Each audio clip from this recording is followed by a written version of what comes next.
பேச்சுவார்த்தையில் ஈடுபடுற இரண்டு தரப்பினரும் ஒரு ஆள் நேரில் சந்திக்க மாட்டார்கள், கை குலுக்க மாட்டார்கள், குட் மார்னிங் சொல்ல மாட்டார்கள், எதுவுமே கிடையாது. ஆனால் பேச்சுவார்த்தை இன்றைக்கு நடக்க போது பாகிஸ்தானினுடைய தலைநகர் இஸ்லாமாபாத்தில். ஒரு பக்கம் ஈரானிய குழுவினர், இன்னொரு பக்கம் அமெரிக்க குழுவினர். இந்த ரெண்டு தரப்பு தான் பேச்சுவார்த்தையில் ஈடுபட போகுது. அப்போ ஒரு ஆள் பார்க்காமல் கை குலுக்காமல் எப்படி பேச்சுவார்த்தையில் ஈடுபடுறன்னு கேட்டிங்கன்னு சொன்னால் ஒன்றுமே செய்யலாது. அப்படியான ஒரு புதிய மெத்தடில் தான் இந்த பேச்சுவார்த்தை அரேஞ்ச் பண்ணப்பட்டிருக்கிறது. அதுக்கு காரணம் இந்த பேச்சுவார்த்தையில் ஈடுபடுற இரண்டு தரப்புக்குமே, அமெரிக்க தரப்புக்கும் ஈரானிய தரப்புக்கும் இடையில நிறைய கசப்புகளும் நிறைய யுத்தத்தால் வந்த பாதிப்புகளும் என்று சொல்லி நிறைய விஷயங்கள் இருக்குதானே. இன்னும் இணக்கப்பாட்டுக்கு வேறே இல்லை. அதனால இப்படியான ஒரு ஏற்பாடு செய்யப்பட்டிருக்கிறது பாகிஸ்தானுடைய தலைநகர் இஸ்லாமாபாத்தில். இன்னும் சில மணி துளிகளில் பேச்சுவார்த்தைகள் ஆரம்பிக்கப்பட இருக்கின்றன.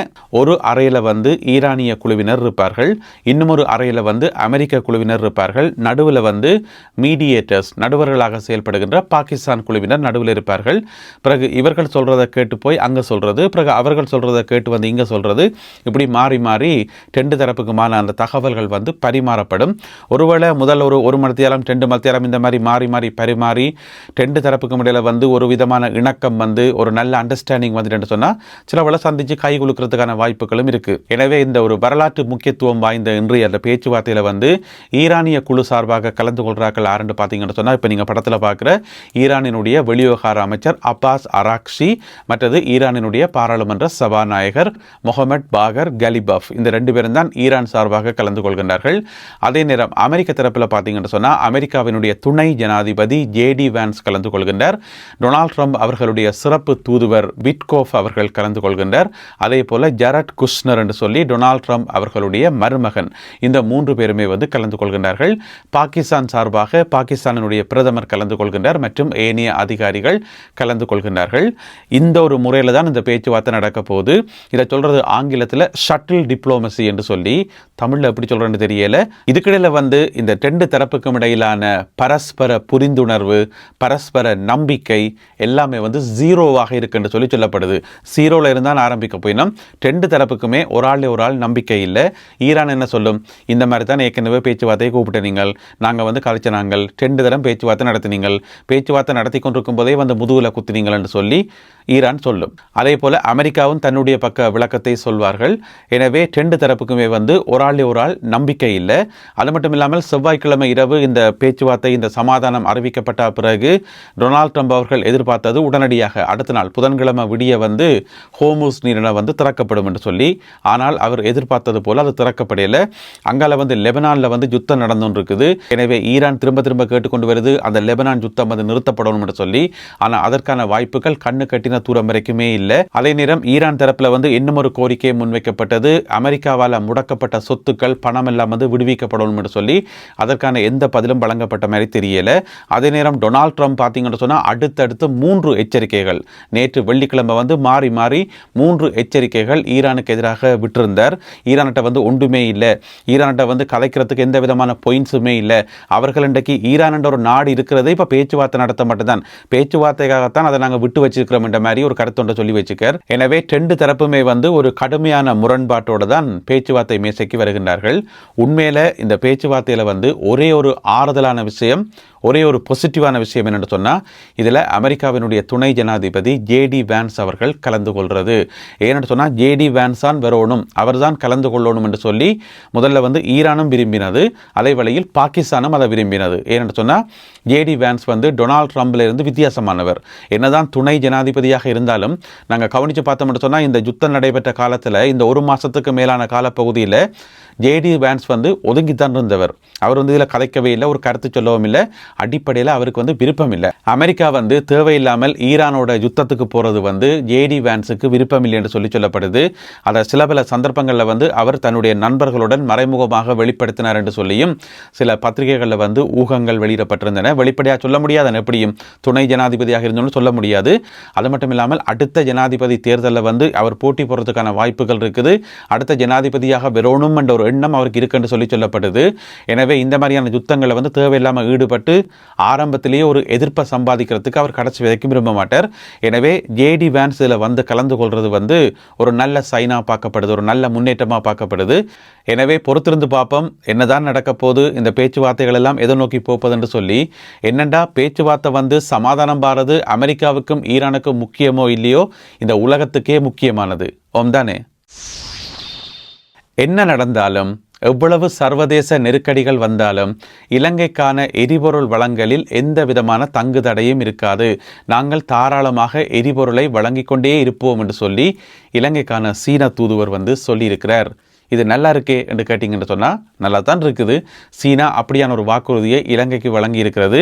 இலங்கைக்கான சீன தூதுவர் வந்து கி சென் ஹோங் வந்து கண்டியில் நடைபெற்ற ஒரு நிகழ்ச்சியில் வந்து கலந்து கொண்டிருந்தவர். அதில் வந்து பாதிக்கப்பட்ட மக்களுக்கு வந்து ஏதோ நிவாரண பொதிகள் வழங்குகிற ஒரு நிகழ்ச்சியில் வந்து கலந்து கொண்டவர். அதன் போது தான் இந்த ஒரு கருத்தை சொல்லியிருக்கார். இலங்கைக்கான எரிபொருளை வந்து சீனா தங்கு தடை இல்லாமல் வழங்கும். என்ன நடந்தாலும், சர்வதேச ரீதியாக எந்த பாதைகள் பூட்டப்பட்டாலும், என்ன நடந்தாலும் நாங்கள் கைவிட மாட்டோம் என்று சொல்லி சீனா வாக்குறுதியை வழங்கியுள்ளது.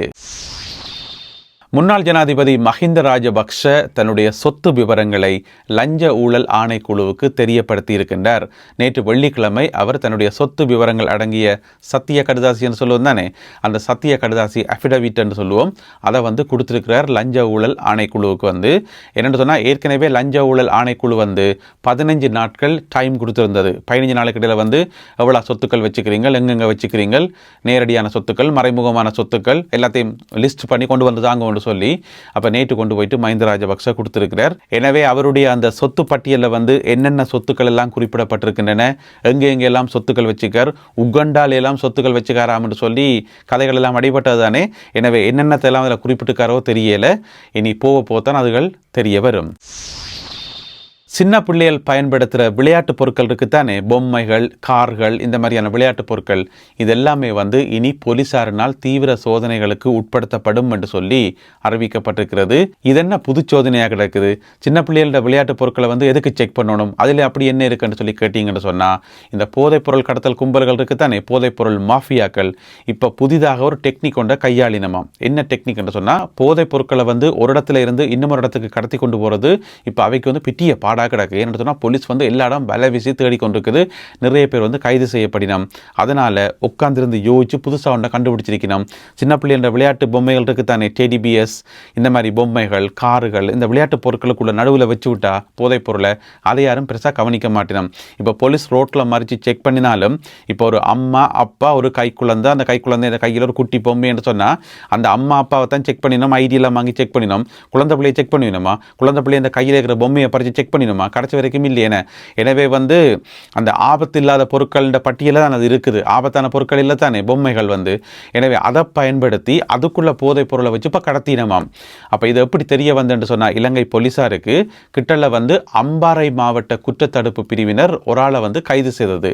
கல்முனை கடல்ல வச்சு ஒரு ஆளை கைது செய்தது. போதைப் பொருட்களோட 107 கிராம் ஐஸ் போதைப் பொருளும், 40,000 ரூபாய் காசும், மற்றது போதைப் பொருட்களை நிறுக்கிறதுக்கான தராசும், இன்னும் ஒரு சில பொருட்களும் வச்சிருந்தவராம். அதோட போதைப் பொருளும் அதோட சேர்த்து கைது செய்து போட்டு விசாரிக்கக்குள்ள அவர் தான் சொல்லியிருக்கார், இந்த மாதிரி நான் வந்து தனியால் கிடையாது, நான் ஒரு நெட்வொர்க்கில் வந்து ஒரு உறுப்பினராக இருக்கிறேன். என்னுடைய நெட்வொர்க் அந்த வலையமைப்பில் வந்து இன்னும் நிறைய பேர் இருக்கணும். அவர்கள் வந்து மருதமுனை மற்றும் சாய்ந்த மருது ஆகிய இடங்களில் வந்து செயல்படக்கூடிய ஒரு போதைப் பொருள் வலையமைப்பு. எங்களோட டீமில் இருக்கிற எல்லாருமே வந்து இந்த மாதிரி தான் பொம்மைகள், விளையாட்டு கார்கள், இதுகளை பயன்படுத்தி தான் போதைப் பொருளை வந்து அங்கேயும் இங்கேயும் கடத்தி கொண்டு போகிறோம் என்று சொல்லி எல்லாத்தையும் வந்து ஒப்புவிச்சிட்டாராம். போன புதன்கிழமை கைது செய்யப்பட்டவராம். அதுக்கு பிறகுதான் போலீசார் மேற்கொண்ட நிறைய விசாரணைகளை பார்த்தா, இந்த ஒரு ஆளை கைது செய்யப்பட்ட நபரே வீட்டில் பார்த்தீங்கன்னா கணக்க விளையாட்டு பொருட்களை வந்து வேண்டி வச்சுக்காராம். சின்ன பிள்ளைகளோட விளையாட்டு பொருட்கள் எல்லாத்தையும் வாங்கி வீட்டை கூச்சி வச்சுக்காராம். ஏன்னு சொன்னால், அதுக்குள்ள வச்சு போதைப் பொருளை கடத்துறதுக்கு அந்த நெட்வொர்க்கே வந்து அப்படித்தான் செயல்படுதுன்னு சொல்லி, எனவே அந்த வலையமைப்பில் இருக்கக்கூடிய ஏனையவர்கள் மிக விரைவில் கைது செய்யப்படுவார்கள் என்று சொல்லியும், இப்ப நாடு முழுவதும் இருக்கக்கூடிய சகல போலீஸ் நிலையங்களுக்கும் இந்த எச்சரிக்கை தகவல் அனுப்பப்பட்டிருக்காம். இனி குழந்தை பிள்ளைகளோட பொம்மைகளாக இருந்தாலும் பரவாயில்ல, செக் பண்ணுங்க, எல்லாத்தையும் செக் பண்ணுங்க, ஒன்றே விடாதீங்க சொல்லி இப்ப அறிவுறுத்தல்கள் வழங்கப்பட்டுள்ளதாம்.